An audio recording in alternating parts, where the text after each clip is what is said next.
For all of us, it's about predicting where the consumer is going and getting half of it right. One of the things we want to do is create ads that don't suck. Embracing change creates great possibility. I'm Alan Hart, and this is Marketing Today. Today on the show, I've got Dave Gerhardt. He's the Chief Marketing Officer at Privy and just announced it. This is late January when we're recording. Prior to Privy, Dave was the VP of Marketing at Drift, where he helped the company become one of the fastest growing B2B SaaS businesses of all time. He's been featured in Forbes, Fortune, Inc., Entrepreneur, TechCrunch, and the Harvard Business Review, and he's a guest lecturer at the Harvard Business School. He's also the co-author of the book on Conversational Marketing, which was a #1 release on Amazon in marketing and sales and a top 20 business book in the US. He currently lives in Boston, and we're going to talk a lot about his past experiences at other SaaS companies, as well as what Privy's up to. And they just launched their own new podcast. I hope you enjoyed this conversation with Dave Gerhardt. Dave, welcome to the show. Thanks for having me. Well, I thought we could start with your background and where did you start marketing?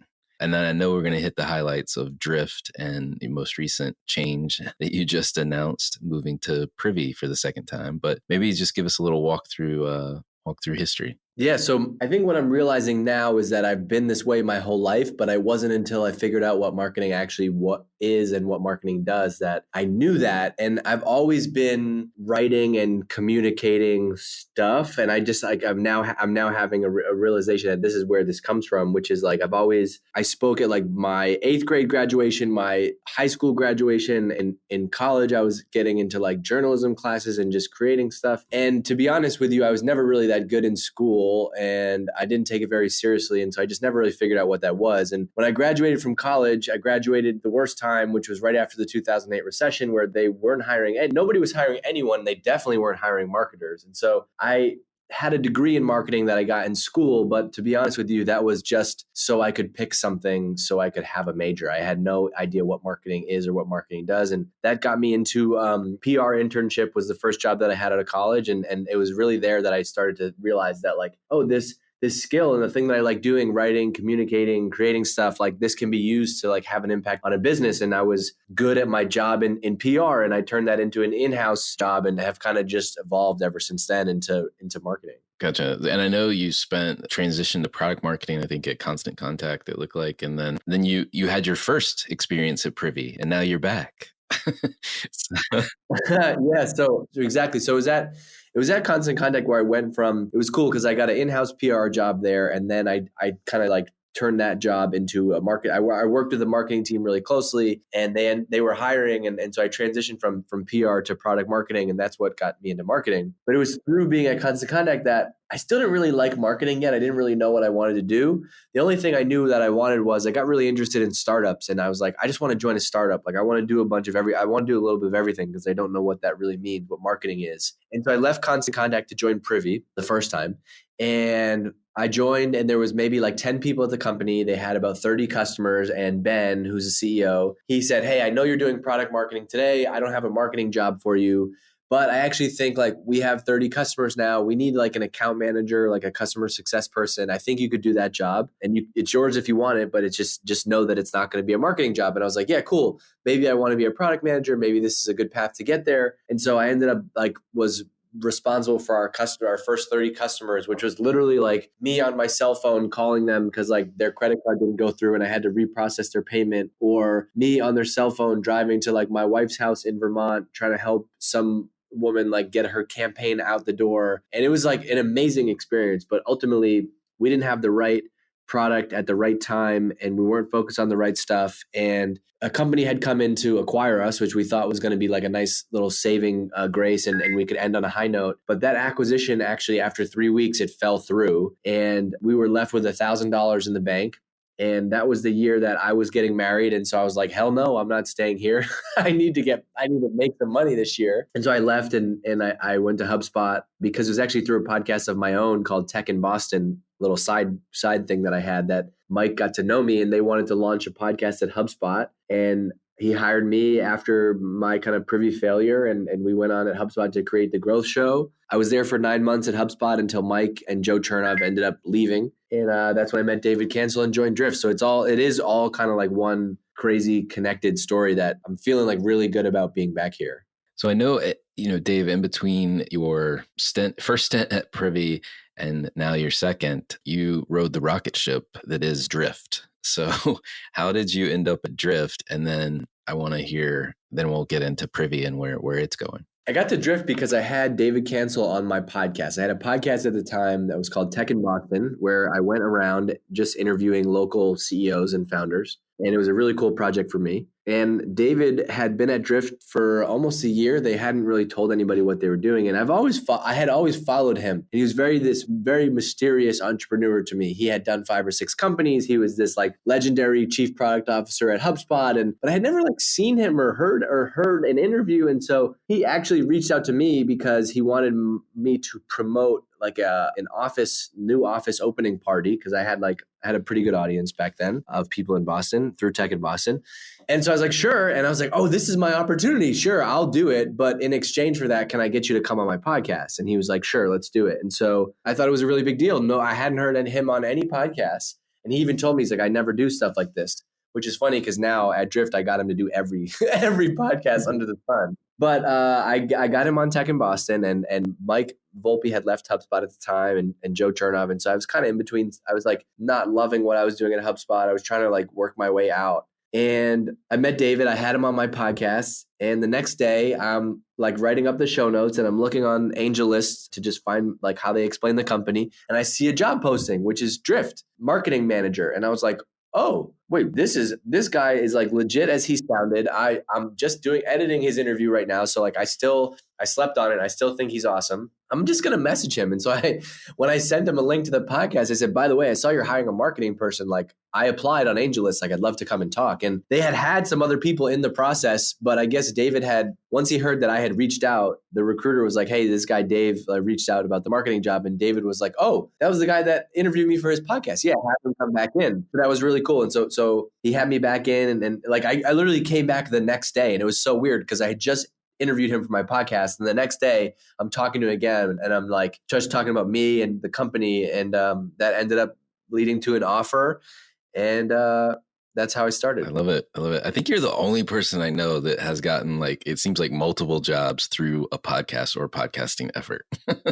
So congrats. Yeah. I mean, it speaks to like, it's not even about the podcast, but it speaks to like just having a brand for yourself, I think. Because I've always like, whether it was it could have been a podcast, it could have been a YouTube channel, it could have been a blog. I think like as a marketer, I've always had this itch to just create something outside of work on my own. And I love talking about marketing, and that's what I do now. But back then I just wanted something of my own. I wanted a side project because I was like 25, 26 years old. And when you're usually like that age at a company, especially a big company, like I was at HubSpot or I was at Constant Contact, you don't really get the keys to do anything. Like that's a gross overstatement. I know people are going to get upset at that, but I wanted to be able to change the website to how I wanted it. I wanted to be able to send the emails how I wanted it. And so having that side project, like it was beyond a podcast. It taught me, how do you set up a website? How do you do audio? How do you get sponsor sales? How do you grow a list on MailChimp? Like it taught me all those things. And so beyond that, I learned so much just about marketing. But on the benefit number 2 was like people got to know who I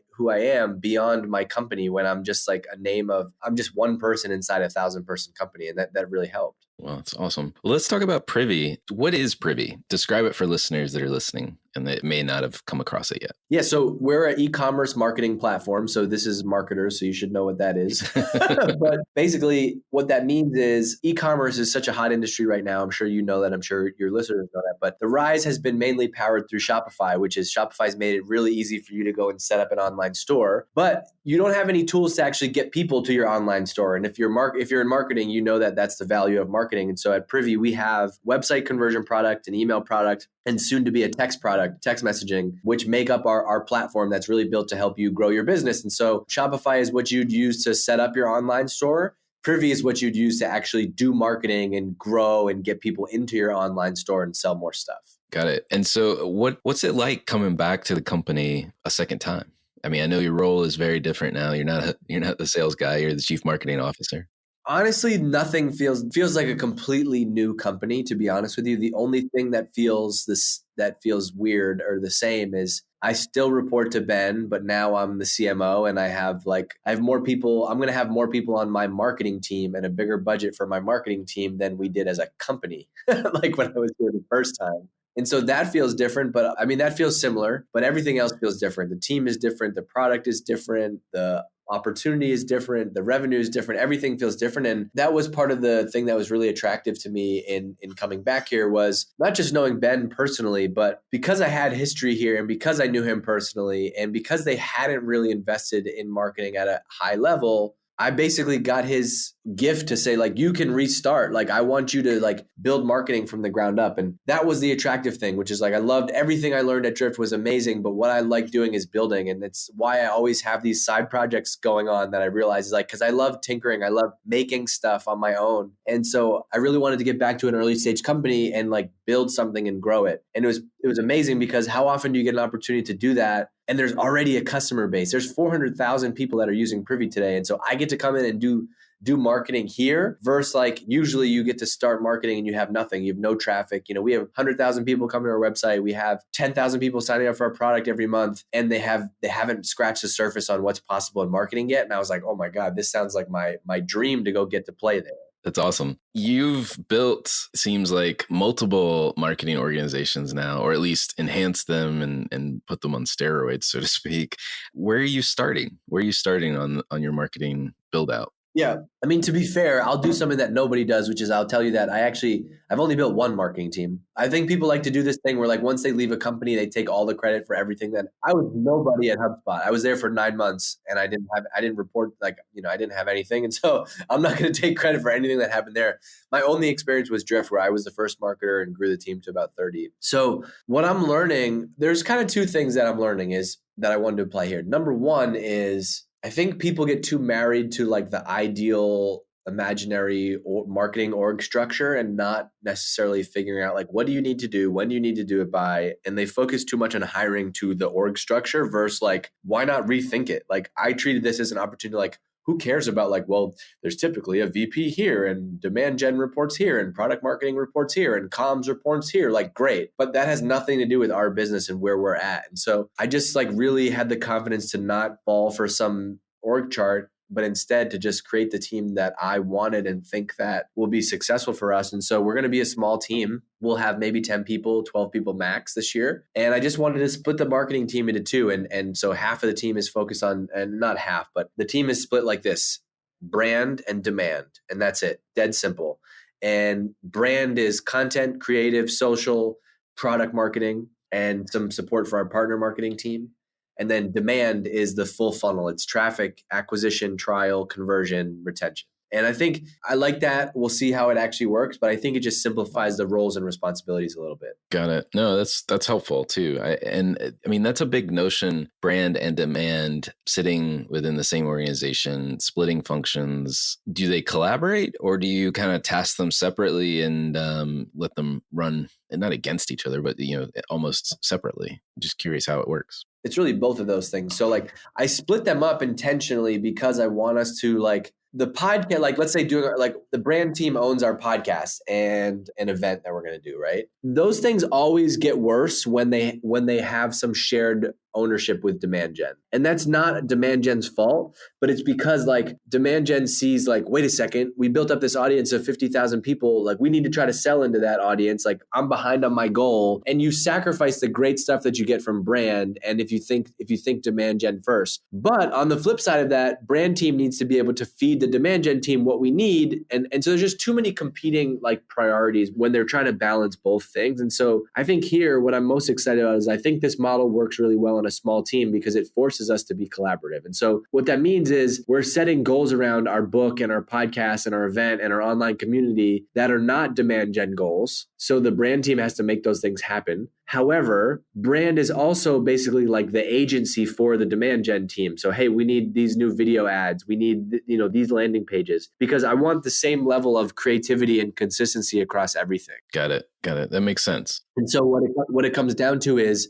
the person who runs the brand team and the person who runs the demand team, there's no magic formula other than like they need to talk to each other and be adults and lay out the priorities and together come with a plan. And I can help mediate that if needed. But like that's how we figure out what to do and what to prioritize. And the good part is the demand gen person can have the numbers and the metrics and to see, are we ahead? Are we behind? Should we really be focusing this? Or do we need to focus everything this week on this one gap in our funnel? And it's also fun because we have a low ASP and a high volume funnel has a 15-day sales cycle. And so we can be super agile and say like, this is what we're like, we have bigger stuff in play, but this week we're focusing our resources to focus on this thing, right? Right. That makes sense. You've got the demand team as well. And double click on that a little bit for me. Do you have that formula, if you will, from your prior experience at Drift? Are you kind of remaking that from scratch where you are? We're remaking it from scratch. So we hired an amazing like demand gen person who's a spreadsheet thinker. And I don't mean that in a bad way. I mean like great demand gen people are going to say, okay, here's the revenue goal for the year. And then just work backwards. Okay, here's how much traffic we need. Here's the assumptions around conversion rate. Here's assumptions around churn. Here's assumptions around channels. And they come back to the rest of the team with like, all right, here's the plan. How are we going to do this? And that to me has been the mistake that I didn't hire for really closely in the early days at Drift, was like hiring that person who's awesome at that. Because my tendency as a marketer is to be more on the brand, buzz, comms, creative, communication, product marketing side. Like I've done the demand gen piece in the early days at Drift, but I need that partner who knows it better than me. And so number one priority for me was hiring that into this new company, somebody that I could feel really good about that's going to run the funnel day to day. And we have that. And so that's how we think about like demand gen is first, let's lay the groundwork for like the funnel. Because I don't want to we have a small team and not that many resources. And I don't want to do things in marketing that we're not seeing a return on. It doesn't mean that everything is going to be direct response marketing, but it just means like, let's get the funnel tight first. Then we can go do the crazy brand stuff that I want to do. And so like if the funnel is tight and cranking, then I can say, yeah, you know what? Let's take 10 grand out of this month's budget and do that crazy idea that we had. Right. No, that makes perfect sense. That was you hit on almost my next question, which is how you measure it. Obviously, it's through the funnel. But when you think about once you've got that in place and now you're going to like boost, if you will, your efforts with the brand side, how has that translated into your funnel metrics in the past? Or maybe that's not the way to think about it. I'm just kind of curious because a lot of marketers wrestle with how to make brand pay, if that makes sense. It's hard because I think like the ultimate way to make brand pay that people want is you run a big brand awareness survey. But like let's be honest, most companies, that's just a waste of time. Like you're not P&G, right? Like you're not going to go run a aided brand, unaided versus like that doesn't matter for us,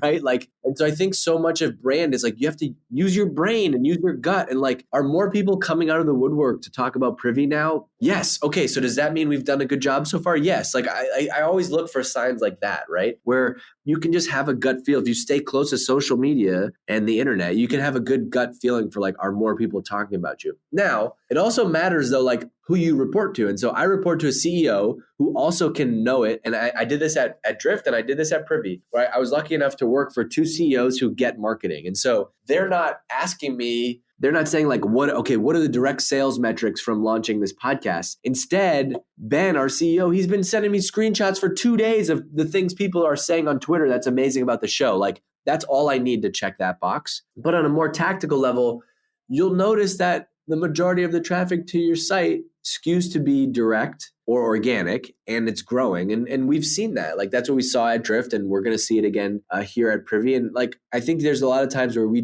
want this perfect answer from like how do you measure brand? And I don't think it's worth investing in getting unless you're really like moving towards being an enterprise company. Yeah, no. Okay. That's fair. That's fair. I know you just launched, I think today or yesterday, the e-commerce marketing show, the podcast you just mentioned. It seems like podcast is an important thing for you. Is there a reason why, or is it a personal passion? There is a reason why. And the reason why is that I think it's the form of marketing that you get the most leverage from if you do it right. And so what I didn't want to do is come in here and be like, let's get the blog cranking. And now we're blogging 5 times a week, right? Like I wanted to start with a show first, because if you start with the show first, you can get all the other content with it. So like from this interview right now, you're going to get interview with Privy CMO Dave Gerhardt. Great. You're going to upload that. But you can also there's also like, we just talked about marketing team structure, right? That's a whole sub segment that you could break out have somebody ghostwrite that, turn it into an article, turn it into video clips. There could be a whole webinar and content strategy around that. And so audio drives everything. And like I learned this because at Drift, I knew that David Cancel was like a well-known guy as a CEO. And I wanted to just like get a ton of content out. When nobody knew who Drift was, I was like, shoot, my best opportunity to blow this brand up is to just tell his story over and over again. And so I really just started our podcast at Drift because I started interviewing David and just saying like, hey, I'm going to ghostwrite something for you once a week on your LinkedIn, but like, you're never going to do it. And I can't write in your voice. So can I just interview you? And like, I realized the power of having that audio gives me everything. And so we would even be like trading voice notes. Like he would be in the car and just send me like a 2-minute rant on WhatsApp. And I could take that and turn it into an article for him. And I think that really showed me like the power of audio. And ideally you start even higher up, depending on what your goals are. Like I also think video is going to be a big part of our strategy. And we need a lot of video content to help teach e-commerce entrepreneurs how to do marketing. And so we're going to video everything so we can then get the audio, so that we can then get the content, so then we can then get the social content, the emails and all that stuff. I think it's a way of like setting that one big anchor and saying like, this is where everything's going to come from. Versus I think the mistake that a lot of marketers make is like, we're going to start an email list and we got our blog and we're also like the customer team's doing a podcast and we have a YouTube channel. Like none of those things ever end up being good or valuable. Whereas I know that even if nobody listens to our show, we're going to get enough content to feed our funnel for a year if we do it right. And that alone is worth the investment. That's awesome. Well, I know you've also got your own private podcast through Patreon. Tell us a little bit about what you're doing there, experimenting wise. I mean, that's a new model, right? Getting paid for the actual podcast through a subscription model. Yeah. So I've speaking of like tinkering and side projects for a while, I've realized like the thing that I love is marketing and I love talking about marketing. And there's a certain subset of marketers who just love that. And also a lot of entrepreneurs who want to know. And it's the thing that I'm passionate about. It's what I can talk about easily. And I've always thought about like, maybe it'd be cool to do like back in like the old school direct marketing days, like the mastermind, like create a mastermind group and like have 10 people that I meet with quarterly and we learn from each other. And that was like one thing I explored. But then I realized like, no, marketing is what I love talking about. I know how to do a podcast. It's really easy for me. I could be walking to work and have something in my head and just like literally pull out my phone and I have a nice little mic for my iPhone and like I can make a 8-minute podcast episode on my way to work. And I think people would get value from that. That was like one thought I've had for a couple of years now. On top of that, I've spent the last like 2 years really investing in LinkedIn. And I was going to start a blog. I was going to start an email list, but then I just said, you know what? I'm just going to go all in on LinkedIn. The organic reach on LinkedIn has been insane. And so I'm just going to post every thought that comes to my head. I'm going to post it on LinkedIn. I'm not going to schedule stuff. I'm just going to like talk about marketing. And something I saw a big change happen, which is I used to use LinkedIn as a way to promote my company, which is Drift. But I made a change and say, you know what?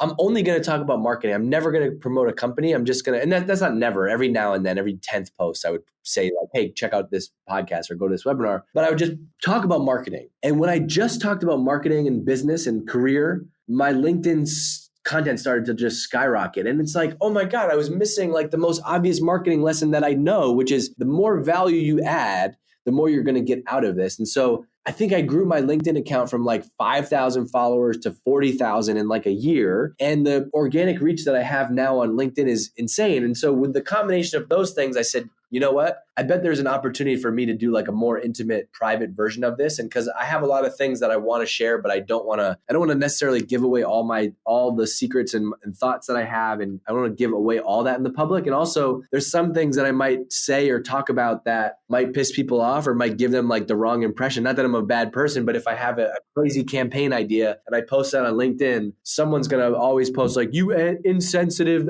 a-hole. Like, if you're paying for my stuff, like you're okay with me saying that. You're not going to be like, this guy sucks. And so I said, you know what? I'm going to try to do it. And my wife is actually a subscriber to 2 shows on Patreon. And I was like, I want to do it, but I don't have time. And I just talk a lot. And so can I just do a podcast? And she's like, well, what if you did Patreon? And I was like, oh yeah, I could do Patreon. They manage the whole website for me. All I have to do is record audio. It creates an RSS feed for you. Then like you ask people to add that to their podcast player and it's done. And it's been so easy. Like I have a lot of beefs with Patreon. There's a lot of bugs and weird stuff. But just as far as like I can record something into my phone or into a nice mic and upload it. And I have my private podcast. And then I'm taking pictures all the time and sharing. Like I'm at Whole Foods and I saw this picture of this ad that they're running. And I posted in my Patreon and like just a level of like intimacy with that group that you can't get on another channel. And it's been amazing. I think there's like 350 members in there, and it's super active. And it's something that also is a recurring business for me on the side, which is revenue every single month through me talking about marketing, which is really cool. No, that's fascinating. It's fascinating. I've thought about trying that avenue myself, but I don't have quite the following that you do, I think.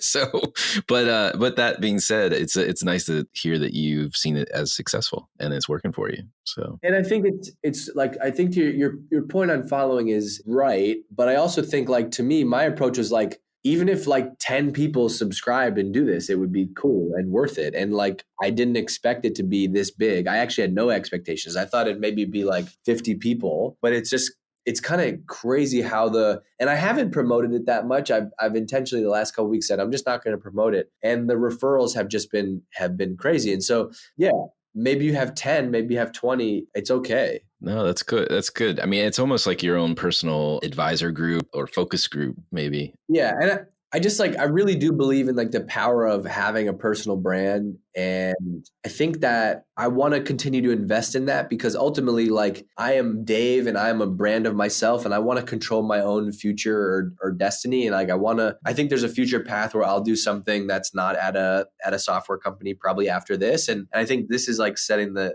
framework for me to be able to do that now so I can have this thing brewing. And then who knows what's going to happen in a couple of years. What's next? You've got a lot ahead of you at Privy for 2020. Anything you want to share or just broad base what you're hoping to achieve? Yeah, I mean, I'm really excited about the opportunity at Privy because it's such a good fit with the thing that I love, which is marketing. And we're selling to small businesses and entrepreneurs. And so that means that I can like go teach marketing and go learn about marketing and continue to do that, where I don't know how good I'd be as the CMO of like a cybersecurity company, but I think the audience and the opportunity we have in the market is going to be really receptive to the type of marketing that I like doing. And I also am really looking forward to like just reinventing myself a little bit, which is, I think marketing, to be good in marketing, you have to always be evolving and always be changing and finding what's new and what's next. And I am going into this with a little bit of a chip on my shoulder in that I want to show people that this is stuff that I can build and this is marketing stuff that I'm figuring out. And I want to show people that like,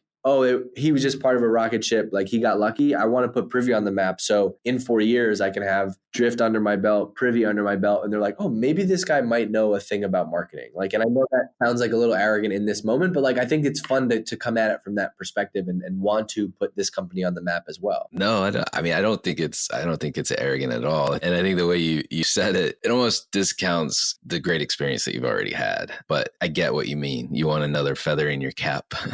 Yeah, and I want to do it differently. I want to do new things and I want to learn new things. And like, I think that's the recipe in marketing that's never going to change. Tools and technology and all that stuff is always going to change. But if you can continue to understand people and just evolve with whatever comes with that, I think that's how you become successful in the long term. Got it. Cool. Well, I want to switch gears a little bit. And we've been talking about you, but I want to go a little deeper. And I love asking this question, which, is there an experience of your past that defines or makes up who you are today? Okay. So for me, it's not one specific memory, but I've just always had this, like, I think I come from a family where my parents were always working and working hard. And my dad works in food service at universities and colleges. My mom is a high school teacher.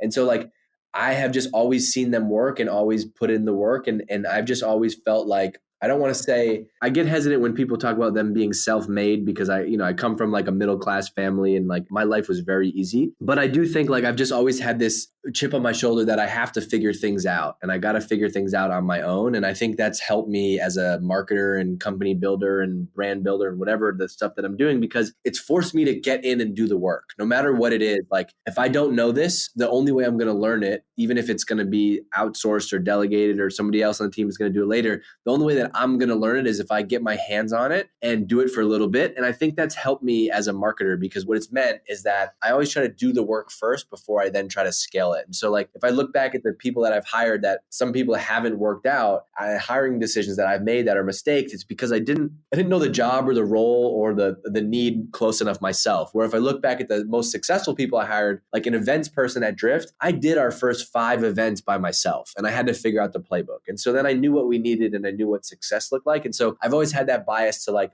both of my parents are so stubborn in that way today still, which is like, I'll do it myself. And I think that has forced me to like figure out marketing. I love it. Love it. What advice would you give your younger self if you're starting all over? And you're still young, so maybe advice you give yourself today. The advice that I would give myself is just like stay learning.